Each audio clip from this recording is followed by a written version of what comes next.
네, 안녕하세요. 정고수의 땅 따먹기 정진관입니다. 오늘은 부천 대장, 인천 계양 어디가 가장 비싼 아파트가 들어설까? 이거 한 장이면 끝이라는 주제로 대화를 나눠보도록 하겠습니다. 빠르게 진행할 테니까 잘 따라오세요. 출발하겠습니다. 자, 뉴스 하나 볼게요. 23년 3월 28일자 뉴스입니다. 고양, 창릉, 부천, 대장 등 보상 완료 3분기 내 신도시 내고 착공이라는 기사고요. 핵심 내용은 이렇습니다. LH는 지난 11월 인천 계양 조성공사 착공에 이어 올해 3분기 내에 고양, 창릉, 부천, 대장, 남양주, 왕숙 1, 2, 하남, 교산까지도 모두 다 보상을 완료토록 하겠다라는 내용이고요. 자, 오늘의 주제는 부천 대장과 인천 계양입니다. 그런데 아이러니하게도 고양, 창릉, 남양주, 왕숙 1, 2, 하남, 교산 같은 경우에는 너무나도 교통편이 사전에 예약이 되어져 있어요. 교산 같은 경우에는 3호선 들어간다고 확정을 했고, 남양주, 왕숙 같은 경우에도 9호선 5단계 사업 플러스 GTX B노선, 고양, 창릉도 GTX A노선까지 확정을 했는데, 부천 대장이나 인천 계양 같은 경우에는 매력 있는 노선이 없었어요. 그래서 굉장히 많이 아쉬워하고 왜 이렇게 서쪽에만 불편한 교통이 계속 이어지고 동쪽만 좋은 교통이 쏠리냐라는 목소리가 들렸죠. 그 이후에 부천서 홍대까지 20분 기대감 커지는 대장 홍대선이 발표를 했습니다. 원래는 원종서부터 홍대 입구까지를 계획을 했었으나 대장 신도시까지 연장을 하게 되었다. 그래서 23년 2월 9일자 국토교통부 보도자료를 살펴보니 제목하야 대장 홍대 민자철도사업 첫발 뛴다였고, 자, 국토교통부는 25년에 착공해서 31년에 개통하겠다라는 계획을 가지고 있어요. 그런데 정부 생각에는 이거보다는 충분히 더 늦게 완성되지 않을까 예상하고요. 그 근거로는 신도시가 아직까지 아무것도 조성이 되지 않았어요.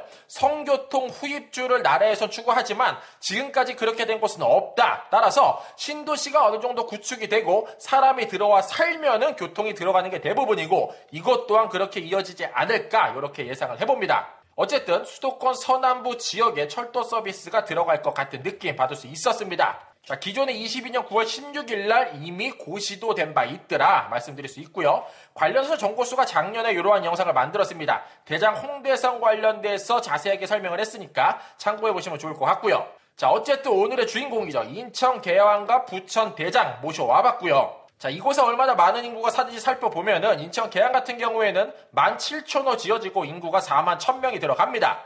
이어서 부천 대장 같은 경우에는 19,000호 지어지고 41,000명이 들어가 살죠. 따라서 41,000명, 44,000명 합쳐서 85,000명이라는 메가톱급 신도시가 만들어질 예정이다 말씀드릴 수 있을 것 같고요. 자, 정고수가 누누이 말씀드렸습니다. 요 토지 이용 계획에서 요 색깔만 구분할 수 있는 눈을 가지면은 가장 비싼 아파트가 이 일대에 어디에 자리하게 될지 알 수 있다라고 말씀드렸습니다. 자, 먼저 집을 지을 수 있는 땅의 색깔은 정해져 있어요. 노란 색깔, 조금 더 노란 색깔, 주황 색깔 이런 곳들의 집을 잔뜩 지을 수 있고, 이번 신도시의 핵심은 요 특별계획구역이 어디 들어가는지, 따라서 특별계획구역 옆쪽에 노란 색깔이나 주황 색깔이 어디에 자리하는지를 남들보다 먼저 알면 된다. 그게 가장 기본이다 라고 말씀드렸습니다.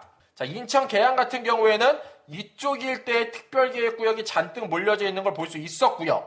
다음 이어서 대장지구 같은 경우에도 특별계획구역이 이렇게 점점점으로 표기가 되어져 있습니다. 바로 요 섹터에 잔뜩 물려져 있는 것을 볼 수가 있죠.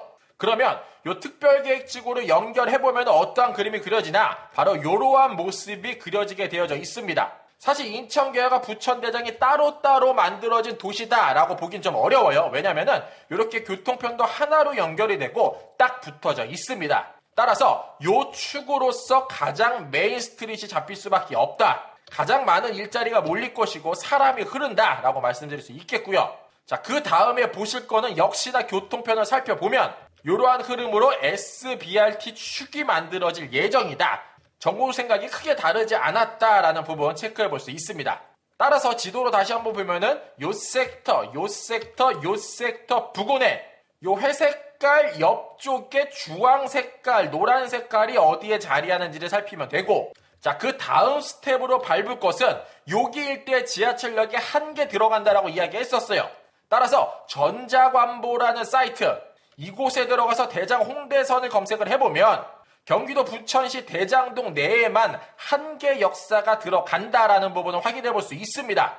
인천 계양 쪽에는 안 들어간다라는 거죠. 이렇게 연장 사업을 했으면 좋겠는데 인천, 부천 통틀어서 역사가 한 개만 만들어집니다. 따라서 이 전체에 엄청나게 많은 8만 5천 호의 아파트가 지어지더라도 역사를 머금고 있는 아파트 단지는 한 군데밖에 없다. 그 노선도를 살펴보면 아직까지 정확한 지번은 나오지 않았습니다. 어쨌든 지금까지 계획을 살펴보면 바로 요 섹터 내에 지하철이 자리할 것 같아요. 따라서 엄청나게 많은 주택이 공급되더라도 요 일대 요곳을 먹는 것이 가장 현명한 판단임에 틀림이 없다. 자, 같은 맥락으로 카카오맵이랑 네이버 지도를 가지고 와봐도 그 답을 살펴볼 수 있는데, 자, 오늘날 네이버 지도 같은 경우에는 조금 실망스럽습니다. 업데이트가 빨리 되지 않는 모습 확인해 볼 수 있었고, 그나마 카카오맵이 조금 더 선명하게 계획이 잡히고 있으나 이 또한도 색깔이 언제든지 바뀔 수 있다는 부분 말씀드렸고요. 어쨌든 지하철 위치는 선정된 것 같아요.